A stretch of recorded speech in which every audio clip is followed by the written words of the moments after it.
there is a shadow economy that runs parallel to every legitimate market on Earth, and in that shadow, some of the most disturbing events in human history have unfolded. Today, we're counting down the top 10 most disturbing moments in black market economies, those flashpoints where the illegal trade in goods, services, and even human lives reached such a scale or such brutality that they became impossible to ignore. These are not just stories about smuggling or tax evasion. These are moments when black market economies became engines of suffering on a mass scale, when the pursuit of profit divorced entirely from any moral constraint produced horrors that still echo today.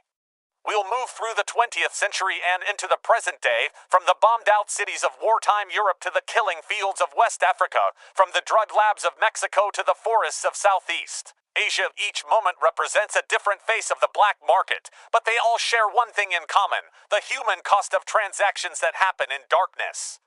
This is a countdown that pulls no punches, because what happened in these moments is nothing less than a catalog of human tragedy. Driven by the oldest economic force there is, supply and demand, stripped of all conscience. Let's begin.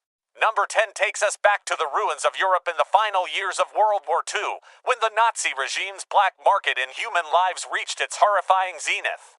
As Allied forces closed in from both East and West in 1944 and 1945, the Nazis accelerated what they called the final solution. But they also ran a parallel operation that has received less historical attention: the systematic exploitation of forced labor on an industrial scale. At places like the Mittelwerk Tunnel complex in Germany, thousands of concentration camp prisoners were worked to death mining V2 rocket components for the war effort. This was not merely forced labor in the traditional sense. This was a black market in human existence, where the regime effectively monetized genocide. The prisoners were fed barely enough to keep them alive for their shift, worked in conditions that killed them within months, and their deaths were simply factored into the production cost. But here's where the black market element becomes truly disturbing. Even as the regime was losing the war, a parallel economy emerged within the concentration camps themselves. SS officials diverted food, medicine, and even prisoner labor to private black markets that operated alongside the official Nazi economy. Guards traded with each other, with local civilians, and sometimes even with prisoners themselves for goods that were then resold at massive profit. The arithmetic was monstrous. A human life was worth less than the output they could extract before that life was extinguished. The Mittelwerk complex alone produced over 6,000 V2 rockets, each one a product of this horrific black market in human capital. When the camps were liberated, the full scope of what had happened only began to emerge. And it ruled a system where genocide and profit had become indistinguishable. But we haven't even reached the most disturbing aspect of wartime black markets, because number 9 takes us to the immediate aftermath of that same war, when the black market didn't disappear but instead exploded into something even more pervasive. In the defeated Germany of 1945 through 1948, the official economy had collapsed entirely. The Reichsmark was worthless. The Allied occupation authorities tried to introduce new currency, but the black market had already taken hold in the vacuum. This was the era of the hamster, the nickname given to ordinary Germans who would spend their days trading on the black market, filling their pockets and bags with goods to trade or sell. At its peak, it's estimated that somewhere between 60 and 80% of all economic activity in occupied Germany was happening on the black market. And what made this moment so disturbing was not just the scale but the casual moral collapse it represented. Germans who had just lived through the horror of the Nazi regime, who had witnessed or participated in the Holocaust, now turned to trading everything from cigarettes to jewelry to food. The black market became a way of life, a survival mechanism, but also a kind of collective amnesia. People who had been complicit in atrocities now traded with each other as if nothing had happened, as if the economy of horror had simply been replaced by the economy of scarcity. And the black market didn't just involve goods, it involved people. Black market networks in Germany after the war were involved in everything from smuggling former Nazi officials out of the country to trading in the documents and identities of displaced persons. The black market became a way of burying the recent past, of profit from chaos, and it set the template for the shadow economies that would emerge in so many other post-conflict zones throughout the 20th century. Number 8 shifts our focus to a very different kind of black market, one that emerged not from the ruins of war but from the jungles of Southeast Asia, where the heroin trade transformed entire regions into profit-driven machines of addiction and violence. We're talking about the Golden Triangle, the overlapping border region of Burma, Laos, and Thailand, which in the 1960s and 1970s became the world's largest source of heroin. The disturbingly efficient black market that emerged there was built on a simple principle: produce a highly addictive substance for insatiable demand in the West, and the profits would be astronomical. And the way the black market operated in the Golden Triangle was uniquely disturbing because it co-opted entire communities. Ethnic armies, some of them originally formed to fight communist forces, turned to drug trafficking as their primary source of funding. The most notorious was the United Washington State Army in Burma, which became essentially a narco-state within a state, controlling vast territories and generating billions of dollars in heroin revenue. The black market infrastructure in the Golden Triangle was sophisticated beyond what most people realize. They established processing labs, established smuggling routes that stretched from the jungles of Burma to the streets of Paris, New York, and Sydney. And they developed financial networks that laundered drug money through legitimate businesses across Asia. At its peak in the 1990s, the Golden Triangle was producing somewhere between 2,000 and 3,000 tons of opium per year, most of it refined into heroin. The human cost was measured in addiction rates in consuming countries, but also in the violence that accompanied the trade. Drug lords in the Golden Triangle didn't hesitate to kill, to corrupt, or to destroy any community that stood in their way. And the disturbing thing is how normalized this became. Entire generations in parts of Burma and Thailand grew up knowing the drug trade as just another fact of life, another economy, the only economy that actually worked when everything else had failed. Number 7 takes us to the other side of the world and to a very different kind of black market, one that was built not on addictive substances but on the most precious commodity of all, human organs. The global organ trafficking network represents one of the most morally obscene black markets in modern history, and its evolution into a sophisticated international operation makes it particularly disturbing.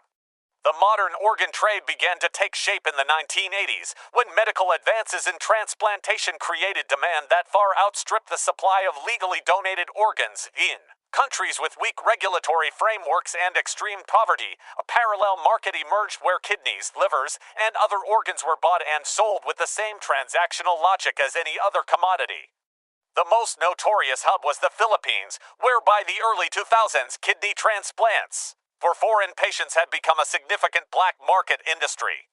Organ brokers would recruit poor donors, often from rural areas, with promises of payment that rarely materialized in full. The donors would undergo invasive surgery in unsanitary conditions, sometimes in hotel rooms converted into makeshift operating theaters, and then be left with little more than a scar and a fraction of the promised money.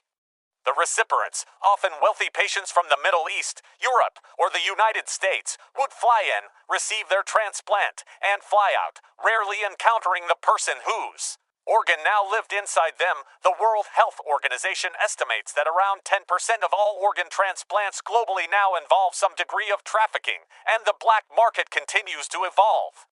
In recent years, networks have become more sophisticated, using online platforms to connect donors and recipients, establishing fake medical documents to circumvent screening, and moving operations to countries with the least oversight. The disturbing thing about the organ trade is how it reduces a human being to a collection of spare parts, how it transforms the most intimate act of human generosity into a commercial transaction, and how it preys almost exclusively on the poorest and most vulnerable members of global society. Number 6 brings us to the forests of Central Africa and the massive black market in ivory and wildlife products that has driven some of the most brutal violence in modern history. The illegal wildlife trade is estimated to be worth somewhere between $8 and $10 billion annually, making it one of the largest black markets in the world, and the ivory trade in particular has been responsible for some of the most disturbing moments in recent memory. The poaching networks that operate across Africa today are not amateur operations. They are sophisticated criminal enterprises with access to military-grade weapons, corrupt government officials, and international smuggling routes. In Kenya's Tsavo East National Park, which lost over 300 elephants in a single wave of poaching in 2013, the scale of the killing was almost industrial. Poachers used automatic weapons to herd and shoot elephants in mass quantities, often cutting off their faces to retrieve the tusks while the animals were still alive. The disturbing thing about the ivory black market is not just the violence to the animals, but the violence to the people who stand in the way. Park rangers have been killed in record numbers, with some estimates suggesting that over 1,000 rangers have died in the line of duty in the past decade alone. In some cases, poachers have deliberately targeted rangers, ambushing their patrols and executing them. The black market for ivory has also fueled armed conflict in some of Africa's most unstable regions. In the Democratic Republic of Congo, militia groups like the Lord's Resistance Army have funded their operations through ivory poaching, and in Sudan, ivory has been used as a currency of war. The demand side of this equation is equally disturbing. The black market exists because of consumer demand in Asia, particularly in China, where ivory is still prized as a status symbol and for its supposed medicinal properties. Despite international bans, the trade continues, driven by a black market that operates across borders and continents with terrifying efficiency. Number 5 brings us to the diamond fields of West Africa and one of the most morally fraught commodities in modern history, blood diamonds. The illegal trade in diamonds from conflict zones in Angola, Sierra Leone, and Liberia during the 1990s and early 2000s represents a black market that directly funded some of the most brutal civil wars in modern history. In Sierra Leone, where the trade was particularly notorious, rebel groups like the Revolutionary United Front financed their operations almost entirely through the diamond trade. They used the proceeds to purchase weapons, to pay soldiers, and to fund a campaign of terror that included widespread amputations, the recruitment of child soldiers, and the systematic of civilians. The black market in Sierra Leonean diamonds was disturbingly simple in its operation. Rebels would take control of diamond-producing regions, force local populations to mine under threat of violence, and then smuggle the diamonds out through neighboring countries like Liberia, where they would be mixed with legitimate stones and shipped to markets in Europe and the United States. The diamond industry knew, or should have known, what was happening. Investigative reports in the late 1990s revealed that major diamond trading houses were knowingly purchasing conflict diamonds, and the resulting public outcry led to the establishment of the Kimberley Process in 2003, an international certification scheme designed to prevent the trade in conflict diamonds. But here's where it gets disturbing. The Kimberley Process has been widely criticized as ineffective. Studies have shown that conflict diamonds still make it to market, that certification can be forged, and that the black market has simply adapted. In recent years, diamonds from Zimbabwe, Angola, and the Central African Republic have all been linked to violence and human rights abuses, demonstrating that the black market in blood diamonds is far from eliminated. The trade continues because the demand is insatiable, because the profits are enormous, and because the black market has proven remarkably resilient in the face of international pressure. Number 4 takes us to the Amazon rainforest, where the black market in illegally logged timber and grabbed land has become an environmental and humanitarian catastrophe that continues to unfold today. The Amazon is the largest tropical rainforest on Earth, and it is under assault from a black market that operates on a scale that is difficult to comprehend. The illegal logging trade in the Amazon is estimated to account for somewhere between 50 and 70% of all timber production in the region, with the black market supplying everything from cheap furniture to construction materials to markets across the world, including the United States and Europe. But the disturbing thing about the Amazon black market is not just the environmental destruction, though that is severe. The Amazon lost over 17% of its forest cover in the past half-century, much of it to illegal logging and land clearing. The black market also drives incredible violence against indigenous communities and environmental defenders. In Brazil, the Amazon region has become one of the most dangerous places in the world for activists. Land defenders, environmental advocates, and indigenous leaders have been killed at alarming rates, often by loggers, miners, and ranchers who operate with near impunity in remote regions where the rule of law is essentially non-existent. The black market in Amazonian land is equally disturbing. Illegal land grabbing, where criminal networks Clear forest and then sell or steal the land has exploded in recent decades. In some regions, entire towns have been created overnight by illegal settlers, who then sell the land to farmers, ranchers, or developers. The black market operates through falsified documents, corrupted officials, and violence, and it has converted millions of hectares of pristine forest into cattle pastures, soybean fields, and mining operations. The profits are enormous, the environmental cost is catastrophic, and the human cost, particularly to indigenous communities who have lived in the forest for generations, is incalculable, and the products of this black market end up in our homes, our furniture, our food supply, and our everyday lives, often without any way for consumers to know the origin. Number 3 takes us to the financial crisis of 2008 and the subsequent revelations about the global offshore tax evasion and money laundering system that represents one of the largest black markets in human history. When the financial system teetered on the brink of collapse in September 2008, few people understood that the crisis was not merely a result of reckless lending and risky investments. It was also the result of a vast shadow banking system that had been operating largely outside the reach of regulators and tax authorities. The Panama Papers, leaked in 2016, revealed the true scale of this black market. The documents exposed how wealthy individuals, politicians, criminal organizations, and even terrorist groups used offshore shell companies to hide assets, evade taxes, and launder money on a massive scale. The scale of the black market in offshore finance is almost incomprehensible. Tax authorities around the world lose an estimated $300 to $600 billion annually to tax evasion, much of it facilitated by the offshore banking system. The black market in hidden assets also fuels inequality on a global scale. The richest 1% of the world's population is estimated to hold somewhere between 20 and 30% of global wealth, much of it hidden in offshore accounts where it generates returns that are never taxed and never contributed to the societies where the wealth was originally generated. The disturbing thing about this black market is how respectable it is. This is not a shadowy network of drug dealers and armed smugglers. This is the legitimate financial system, the banks, the law firms, the accounting agencies, and the regulatory bodies that are supposed to prevent such abuse but often facilitate it. Instead, the Panama Papers revealed that some of the world's largest banks, including HSBC, UBS, and Deutsche Bank, had actively helped clients set up offshore entities designed to hide assets and evade taxes.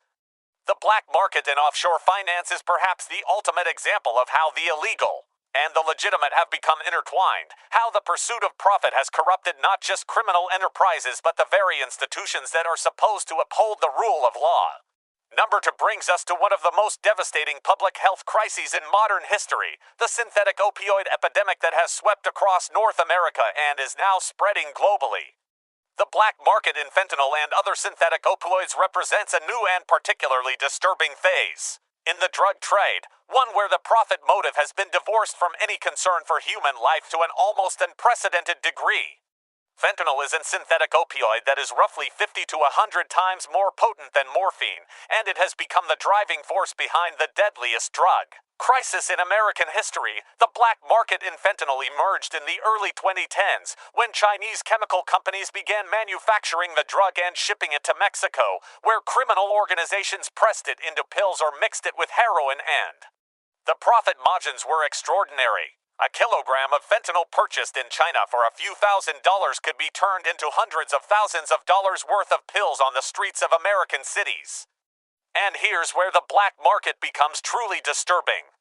The fentanyl that floods the streets is often inconsistently mixed, leading to random overdoses in some cases. Pills that are marketed as containing other drugs like oxycodone or Xanax are actually entirely fentanyl, leading users to take doses far higher than they expect. The result has been a death toll that is almost incomprehensible. In the United States alone, drug overdose deaths have exceeded 100,000 per year in recent years, with most of those deaths involving synthetic opioids. The black market in fentanyl has also evolved to include even more potent analogs like carfentanil, which is used to tranquilize elephants and is so toxic that even minute quantities can be fatal. The distribution networks operate with the same efficiency as any legitimate e-commerce operation, using encrypted messaging apps and dark web marketplaces to connect suppliers with buyers. And the supply chain has adapted to every attempt at interdiction. When China banned certain fentanyl analogs, chemical companies simply created new ones. When the United States imposed sanctions on Mexican cartels, the drugs continued to flow through new routes. The black market in synthetic opioids is a profit-maximizing machine that has proven remarkably resilient, adaptive, and deadly, and it shows no signs of slowing down. And finally, at number 1, we arrive at the most disturbing black market of all, the global trade in human beings for forced labor and sexual exploitation. The International Labor Organization estimates that there are somewhere around 50 million people living in modern slavery today, many of them trapped in forced labor situations that were generated and sustained by black market economies. This is the black market at its most pure, where human beings are treated as commodities to be bought, sold, and exploited for profit. The forced labor black market takes many forms. In the fishing industry in Southeast Asia, migrant workers are trafficked onto boats and forced to work for years without pay, often in conditions of near slavery. In the garment industry, particularly in places like Bangladesh and Myanmar, suppliers to major Western brands have been found to employ forced labor, with workers essentially imprisoned in factories and paid nothing or almost nothing for their labor. In the construction industry in the Gulf states, migrant workers from South Asia are often subjected to passport confiscation, wage theft, and physical abuse, trapping them in situations where they cannot leave even when they want to. And then there is the sexual exploitation trade, which operates alongside forced labor but with its own particular horrors. The global sex trade generates an estimated $99 billion annually, and a significant portion of that revenue comes from trafficking, where women and children are deceived, coerced, or kidnapped and forced into prostitution. The disturbing thing about the human trafficking black market is how efficiently it has adapted to modern technology. Online platforms, social media, and encrypted communications have made it easier than ever for traffickers to recruit victims, connect with customers, and evade law enforcement. The victims are often the most vulnerable members of society: runaway children, desperate migrants, women fleeing domestic violence, and people trapped in poverty with no other options. And the customers range from individuals seeking commercial sex to organized criminal networks that treat human beings as just another product to be moved and sold. The black market in human beings is the ultimate expression of what happens when the profit motive is allowed to operate without any ethical constraints, when people are reduced to nothing more than inputs in a production process, when the market becomes a machine for extracting value from human misery. It is the darkest possible manifestation of the black market economy, and it continues to operate all around us, in plain sight, in every country in the world. These 10 moments represent some of the darkest chapters in the history of black market economies, but they are far from exhaustive. Every day, in every country on Earth, the black market continues to operate, driven by demand, facilitated by corruption, and sustained by the simple, brutal logic of profit. What makes these moments disturbing is not just the scale of the criminal activity, but the way it exposes the fragility of the systems we rely on. The rule of law, the legitimacy of markets, the basic moral constraints that keep society functional, all of these can be circumvented when the profit is high enough and the enforcement is weak enough. The black market economies we've explored today show us what happens when those constraints break down completely, when the market becomes a tool for exploitation rather than exchange, when the pursuit of profit is allowed to run unchecked. They are cautionary tales, reminders that the economic forces that drive prosperity can also drive catastrophe when they operate in darkness. And they should serve as a call to action, a recognition that the black market is not some abstract problem to be solved by law enforcement alone. It is a reflection of deeper inequalities, deeper failures, and deeper moral questions that we as a society have not yet adequately addressed. The countdown ends here, but the story continues. The black market will adapt, evolve, and find new opportunities as long as there is demand and as long as there is profit to be made. The only question is whether we will build the systems, the transparency, and the moral clarity necessary to push it back, to hold it accountable, and to ensure that the dark economies of the world never again reach the catastrophic scale we've seen in these 10 disturbing moments. That is a question that each of us must answer in our own way, in the choices we make, the products we buy, and the societies we choose to build. The shadow economy is vast, but it exists only because we allow it to exist. The light we shine on it, the laws we enforce, and the values we uphold will determine whether the black market remains a marginal phenomenon or a defining feature of our world. The choice, as always, is ours. Thank you for joining me on this journey through the darkest corners of the global economy. Stay vigilant, stay informed, and never stop asking the hard questions about where the products and services we consume really come from. The truth is out there.